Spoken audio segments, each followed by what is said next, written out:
Bismillah ar-Rahman ar-Rahim. Assalamu alaikum rahmatullahi wa barakatuh.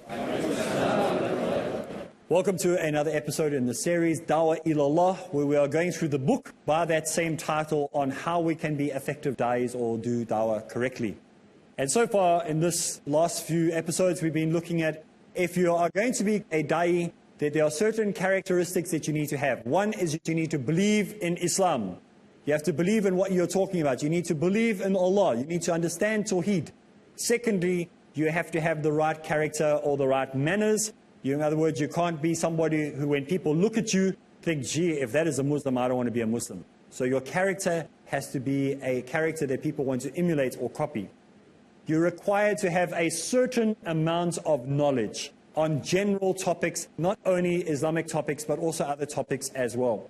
That you should join up with an organization or a group of da'is and not be the Lone Ranger. Even the Lone Ranger had Tonto. So he wasn't actually alone. He had somebody who was with him. And that as a da'i, you need to go through a lot of self-purification. In other words, what that means is that you need to have a structure on what you are doing. Make sure that you have accountability. Make sure that you have checks and balances in your own life and in the work that you're doing in calling people to Islam. And now we said that last week we were also looking at how you have to have proper planning. So this is also included in this week's episode, is that as an effective da'i, you need to have proper planning ahead. There are certain objectives that you need to have in place when going out and doing dawah. This is what we call proper planning. And so in proper planning, we need to make sure that we have the right resources. Do we have the budget for it? Do we have a sustainable program? You know, many people, they say, you know what, we haven't been doing dawah in our community or in the area. Let's go do dawah. And so we get up, get 5 people together, and we go do dawah in a clinic or a hospital or a school or on the street, and that's it. Or we wait for the Olympics to come to our country, or the Soccer World Cup to come to our country, or the cricket to come to our country, and they do a dawah program, and yay, we did it. We got all the programs on YouTube. Everyone can see what wonderful work we did. That's it, done. And it's over because there is no proper planning. It is not a fundraising effort that you do dawah programs. It is not to make you famous or to put your organization on the map. You do dawah because it is what Allah requires from every single human being to do. And it has to be done properly. And it has to be done with planning and thought. You need a budget for it. Even personal dawah needs a budget. You need to buy books. Your stock at home, you should have at least anywhere between, if you are a da'i and you're calling people to Islam, which is every single human being's responsibility, you should have anywhere between 20 and 50 copies of the Quran in the languages of the people that you are going to be speaking to on hand all the time. When you take one out, you need to replace it with another one. There can become a day when you'll suddenly have 10 people that you need to give copies of the Quran to. You need to have books on the basics of Islam, how to perform your salah. What we do is I make up little kits, and they're called survival kits. And in the survival kit, there is a Quran. Then there's a book, how to read your salah, in English and in Arabic, the transliteration of the Arabic, because they can't read Arabic. Then there's a book explaining to them, have you discovered the real beauty of Islam? Nice colored, glossy book. Maybe a book about the sciences of the Quran. And maybe I'll put a topi in there, so they learn to have something that you don't have to get them into a kurta straight away, one of these things straight away, but maybe just a hat, something to, and then a miswak, and maybe some itar, you know, perfume. And I'll put that into a pack, and it's called a starter pack or survival pack, whatever you want to call it. And I have hundreds of those, but you don't have to have hundreds. You can maybe have 10 of those. So there's a budget that you're going to need to have that in hand. And most importantly, obviously the Quran is the most important, but for the sake of making dawah more effective, you need a calling card in there. A 24-hour calling card, not a celebrity calling card. So you're going to put somebody's number in there and their address and telephone, there's not going to be available. It has to be a number that they can phone, that someone's actually going to answer their questions and speak. So that number must be in that pack as well, so that follow-up can be done, they can ask questions and so on. That's the planning that you need to have these kits. You need to have a budget for that. So are you going to be able to sustain this? Can you keep this going of having 10 in stock for the next 50 years until the day you die. So you have to put a budget aside. So that means whatever you're making a month in your salary, you need to put aside amounts of money so that can be sustainable to do that. So this is effective dawah, not just sporadic dawah. You need to make sure that you choose the proper times and the proper places for doing dawah. If you've decided that Allah wants you to do dawah at schools, then you stick to schools and you stay methodically doing that for the next 10 or 20 or 30 years. Don't change midstream. You've just built up knowledge of how to deal with students. Why go change it now to doing dawah in hospitals when it's a whole different way of doing dawah? And if you've been doing it in hospitals, why go change midstream and start doing it now at university campuses? You've just figured out how to get through all the red tape in hospitals. We need specific dawah done in specific places. I don't like the street dawah technique. It's fine if you want to do street dawah, you go ahead and do street dawah. But I don't like it because it's done in a way that you're almost like the Jehovah's Witnesses do. People stop and they listen not because they want to, but because they feel obliged to. And so you're forcing it down their throat. And they feel that they are, just to keep you satisfied, they say yes, yes, yes, yes, when actually they mean no, no, no, no. And they just say yes to get rid of you. So when you do street dawah, unless it is a campaign that has been well structured, you've got lecturers speaking, public talk done like we did in Central Park and we did at the World Trade Centers, where we had public speaking done, did talks afterwards, people came up, we did street dawah to them. They'd listen to the lecture. We don't just go up with a video camera up to somebody and say, what do you know about Islam? And force on them. The guy's caught, he knows he's on camera, he knows he has to lie because he doesn't want to be caught like an idiot. So he doesn't tell the truth, generally. You know what I mean?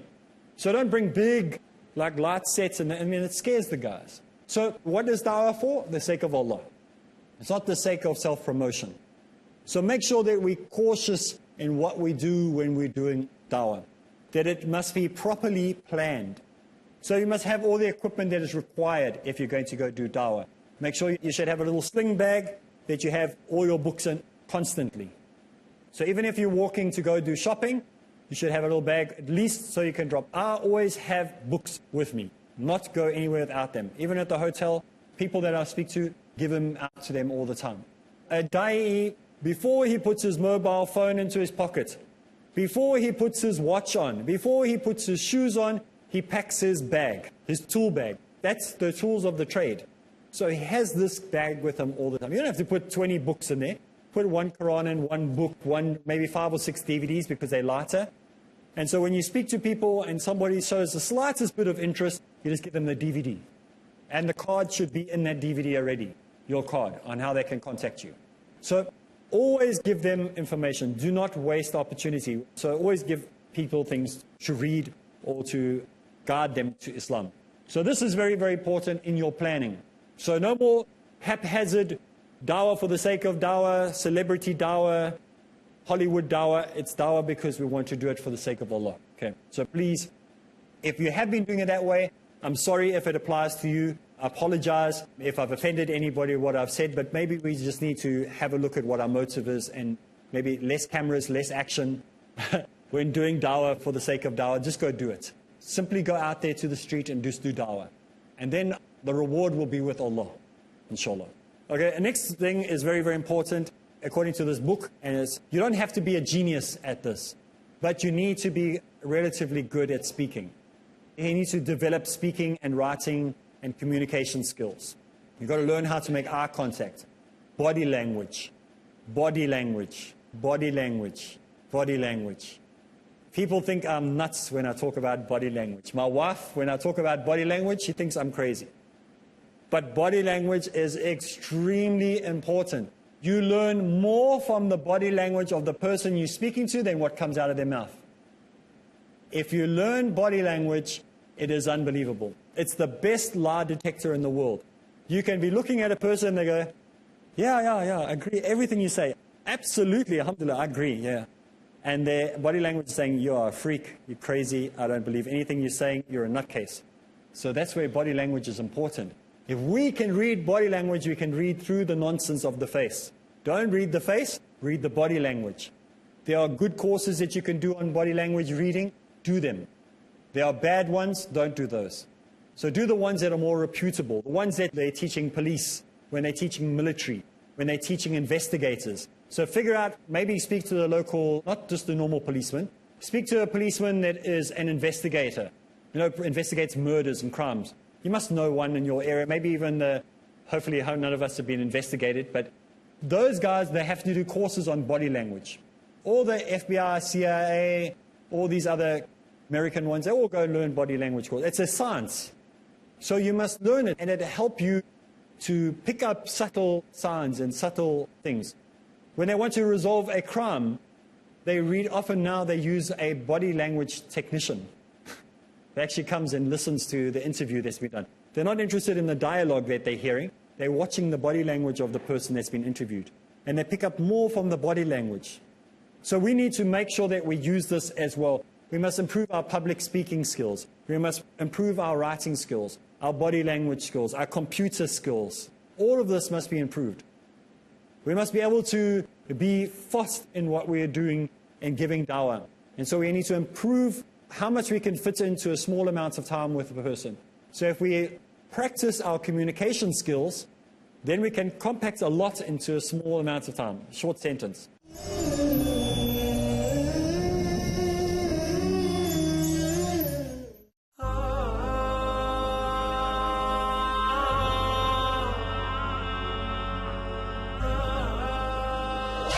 Confused, worried, losing control.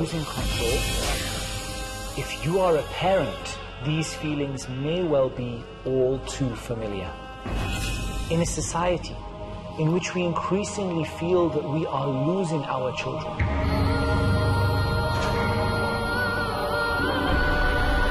it's still possible to get it right.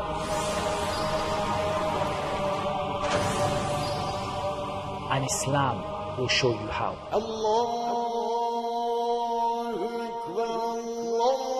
Want to know more? Join me, Muhammad Tim Humble, as we explore the ways to be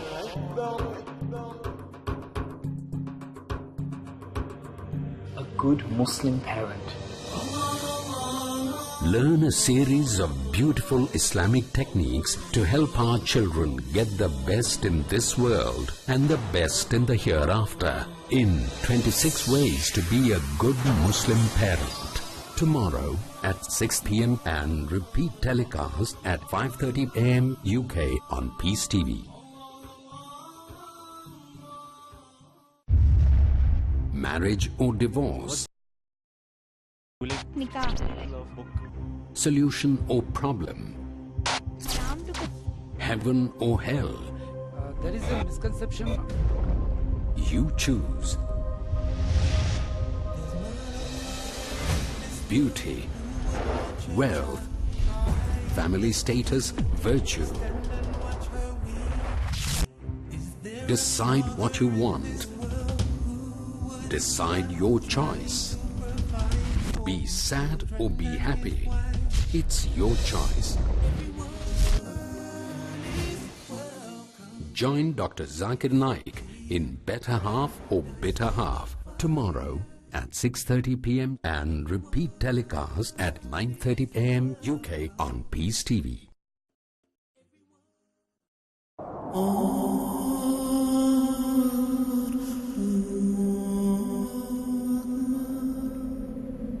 The value of money in the hereafter will be measured by its proper use in the present. يا أيها الذين آمنوا أنفقوا مما رزقناكم من قبل أن يأتي يوم لا بيع فيه ولا خلة ولا شفاعة. According to the glorious Quran, one of the best ways to use your money is to spend it in the way of Allah subhanahu wa ta'ala by spreading His message of Islam.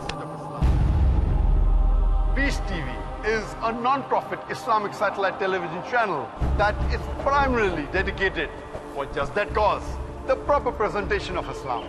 It's a great choice to invest in it and a golden opportunity to purify your wealth in a way that pleases Allah subhanahu wa ta'ala. Support Peace TV. Send your zakat and donations to IRFI Al Ryan Bank, 47 Calthorpe Road, Birmingham, UK, B151TH. Pound account number 011-32301. IBAN GB49ARAY 30008301 132301. Sort code 300083. Swift BIC code ARAY GB22. Please confirm your contribution at support@peacetv.tv. Support Peace TV, the solution for humanity.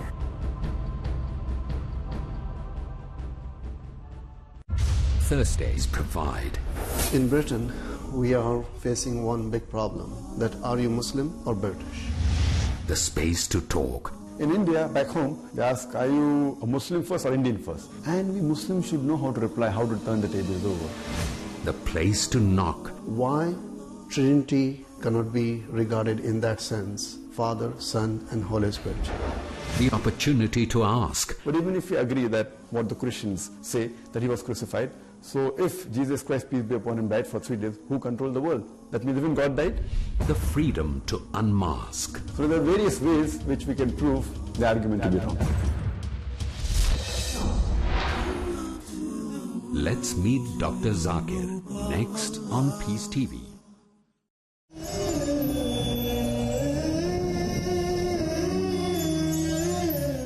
When they want to resolve a crime, they use a body language technician.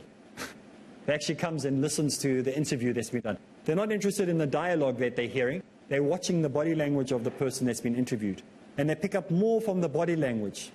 So we need to make sure that we use this as well. We must improve our public speaking skills. We must improve our writing skills, our body language skills, our computer skills. All of this must be improved.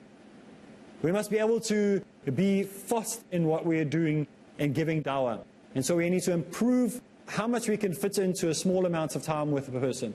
So if we practice our communication skills, then we can compact a lot into a small amount of time, short sentence. Also with your computer skills, how good are you at updating if you created a Muslim website? Everyone here, everyone at home, create a Muslim website. Create a Muslim website, like body language. Learn body language skills. Create a Muslim website. Not a single person should not have a Muslim website. Every single Muslim should have a website. Create one. They are free. Did you know that most of the websites are free? You don't have to even pay for a website. You can create a blog. You can create a chat room. You can create a YouTube channel. If 2 billion Muslims created 2 billion Muslim websites, half our job would be done. If you go, I'm even going to give you the website where you can create your own website. It's called webs.com. Giving them free advertising because they give free websites. It's called webs.com. Webs.com. That's it. Create your own 5-page website for free. You don't even have to spend any money on it. Please go create your websites. If the more we flood the world with information, the better. 10 years ago, no, not even 10 years, 5 years ago, 6 years ago, if you typed in the word Islam, you found everything other than a Muslim website. It was Christians' websites, it was websites about anything else but Islam. Now you type in Islam, and the first 10,000 are all Muslim websites. Because we've flooded the world. Dr. Bilal Phillips, Yusuf Estes, those are the 2 greatest people as far as internet website creations are concerned. They flooded the world. You type in Muhammad, you'll go to Yusuf Estes. Type in Islam, Yusuf Estes. Jesus, Yusuf Estes. He just flooded the world. He just created lots. Every time I type in something, it takes me to one of Yusuf Estes' brother Yusuf Estes' channel. And Bilal Phillips has done just as much with his online universities and all the rest of it. These men realized the importance and the power of the internet. Long when everyone else was saying, oh, I think it's still haram. No, we mustn't use internet bad. You know those scholars? These guys are going, let's move, let's move, let's move, let's move, let's go ahead, let's move forward. If we sit here debating and waiting, nothing will happen. And so these 2 men, and there are many others people have done it, but no one has done it as good as these 2 guys. If you look at these two brothers, Yusuf says, I mean, you'd never expect it from him. He's an elderlish man. You don't expect him to have that dynamic energy like that's what you expect a young RT 18-year-old to do. And Dr. Bilal Phillips the same, flooded the internet to make sure that people have the opportunity to hear about Islam. You at home create a website. Give it whatever name you want and create that website. Do not wait. Do not leave this. Go home. Today you're going to go to that website and you're going to make a website on Islam. Help the world come to know about Islam. So whatever, you can call it Jesus.com, Mary.com, Abraham.com, whatever you want to give it, whatever you think will catch the attention of the people. So the more we create, the easier it will be for the dawah, and you'll get reward, you'll get sawab for every person that visits the website and learns about Islam from it. So public skills, speaking skills, writing skills, all this are important for a da'i to have. So these days it's very easy for us. We've got nice technology to make our presentations so much easier, PowerPoint presentations, slide presentations, all sorts of different things that we can use. The next thing that we need to look at, according to this book, is that a da'i should develop in himself the qualities of sabr. What is that? What is sabr? Supper? Sabr is patience, not supper. Okay, some of the new reverts at home going, what's he talking about? We must develop supper. No, we must develop sabr. We must develop patience. Such a difficult one. This is one that I battle with still to this day, and I'll probably battle with forever. I am not the most patient person in the world. If you tell me you're going to be there at 6 o'clock and you're not there at 6 o'clock, I am gone by 1 minute past 6. I'm gone. I don't wait around until 5 past, 10 past, 20 past. If you say 6 o'clock, I want you to be there at 6 o'clock. So I still have to practice patience. So patience is something that we have to learn. And as teachers, sometimes we become impatient and we're late. That's not acceptable. If you are trying to instill into your students or into your friends patience, and you're not patient, they're going to say you're a hypocrite. If you want people to be punctual and you are not punctual, then why should they be punctual? You must be punctual. If you want to set an example, people want to look at you as an example. So if I say to you, 6 o'clock you must be here to come for the recording in the studio, you need to be at 6 o'clock, but it's no use me coming in at 10 past 6. Because you're going to say, Areeb, he says one thing, he does another. So alhamdulillah, we have to have a certain amount of patience, and we have to develop this. I would like to say that I need to establish this, but I think that I'll probably be dead before I establish this. But I'm going to try every single day to become better than the day before. And so when I catch myself being impatient, then I have to correct myself straight away, inshallah. So it's something that we have to work on. In the 16th chapter of the Quran, it says, and endure your patience. Your patience is from none but Allah. So it is Allah who gives us this patience. It is Allah that we must be patiently waiting upon. Sometimes we want things in our time, and things need to be delivered in Allah's time. You know that? We say like, why am I waiting? Why? Maybe it's not the right time for you to have that. Maybe you cannot be trusted with what you asked right now. And so you have to develop your character first. And when your character has been developed, then you can be trusted with it. People say, what can we help you with, brother, in the work that you're doing in Dawah? I say, how many books can you send me? That's the only thing you'll ever hear. All my friends in South Africa, in Saudi Arabia, in Egypt, I always say, they send me books. They never do, but I always say to them, those of you listening, please, Saudi Arabia, send me books. Because those are the things that I have more value for. That's more valuable to me. That I can use. That is something that can help me in the work of Dawah. If you want to help me, send me Qurans and books. That's all I need. So we have to learn to trust Allah and have patience in what Allah wants to send to us. He trusts us with what we can deal with. He knows I can't deal with money, doesn't send it my way. He sends me other things that are more important. So I have to develop in myself a certain amount of patience all the time. Sometimes Allah wants to test us, to see what we are able to handle, what we're able to deal with. So don't be upset if you find that you don't get what you thought you were going to get. Maybe you're not able to accept that at this point. Maybe you're not ready for that you're supposed to be getting. The next point that the writer brings up is that we need to have toleration. We need to tolerate one another and that we need to have forgiveness. These are the two qualities that you sort of go hand in hand according to the writer. He says that tolerance and forgiveness are two qualities which a da'i must develop in himself. Tolerance and forgiveness. This week, when you're at home, I want you to think about these two things. How tolerant are you? And how forgiving are you? You know, some people hold grudges the whole year. Even when it comes to Ramadan, they still hold that grudge. They don't even bother then trying to make peace. And then they think that their fast is going to be accepted from them. You need to forgive people and you need to be tolerant of people. There was a brother from a country, and I can't give too much specifics. So a brother from a country, that's very specific. I had a problem tolerating because he was very loud and very boisterous and very that country type person. So it was very difficult for me to connect with that person because he was so stereotypical of that country. Very open, very noisy, very self-centered. But then one day when I realized that I must be tolerant, I realized what a wonderful opportunity I have to learn from this man. There's so much I could learn. But when I just was intolerant, I missed out so many opportunities. So this week, time has run out. Try to think about tolerance and forgiveness and how you can change that in your life. And so next week when we come back together, we'll deal with that issue. So all of us in the studio, Assalamu alaikum wa rahmatullahi wa barakatuh.